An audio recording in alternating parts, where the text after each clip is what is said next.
On behalf of Çakabey Schools, we would like to welcome you all. My name is Yağmur and my partner's name is Zeynep. We are going to tell you about how to commit the perfect crime.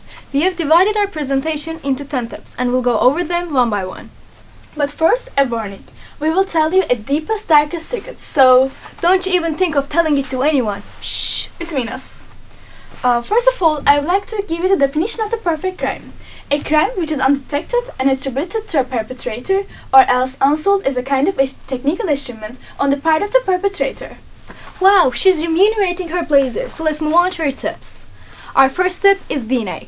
DNA is the surest way that prove you committed the crime. It's absolutely imperative that you do not leave any DNA behind, and it's really difficult. Instead, you should try to commit your crime in a place that's likely to have a lot of DNA from strangers, like a park or a mall, or anywhere that people tend to gather. Finding your DNA is like finding a needle in a haystack. And the second one is relationship. The large number of crimes are committed by someone close to the victim. The police know this well, and they also know who to question. Best thing to do here is to pick someone randomly as your victim. And this is especially true if you choose murder as your crime. The victim must be a total stranger. Third one is proximity. This ties to point 2. Commit your crime in another town. You don't want to travel so far that you could be connected because you just took a trip, just far enough that you're outside of the main area of the police's research. You also don't want to be on the streets before and after the crime happened, as you may lose your hours before the investigation begins. And the other one is a type of crime. Keep in mind that you should choose your crime carefully. For example, you're almost certain to get caught if you try to rob a bank.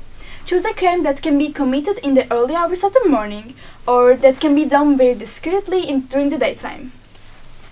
Fifth one is evidence. Most criminals are caught because they tried to hide the crime. Instead, they should be trying to hide their any connection with the crime.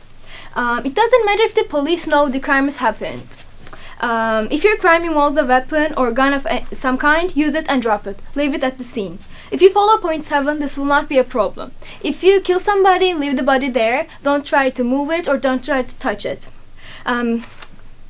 If you have stolen something, you need to get rid of it as soon as possible. And if it's money, don't start spending up large, as you may draw so much attention. The next step is timing. Timing is everything. The best time to commit a crime is the very early hours of the morning, when most people are asleep. If you do follow this instruction, remember that you need to look like you're not out of the street. So that means no full face coverings. The selected time is important when you come to purchase your tools as well. Seventh one is tools. First off, you need good thick gloves. The thin ones may split off. And do not use anything that you own. That means you need to shop. Shop out of town and shop from the big department stores where you are less likely to be remembered. Again, common brands only. You need to paying cash, and you need to destroy any evidence like a receipt or any sort of shopping bags. After the crime is committed, you need to destroy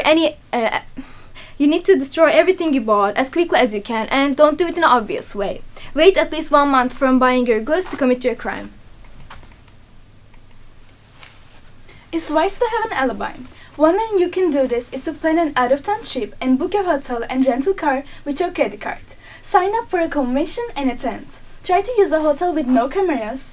In the early hours of the morning, travel to the place of your crime, commit it, and return immediately.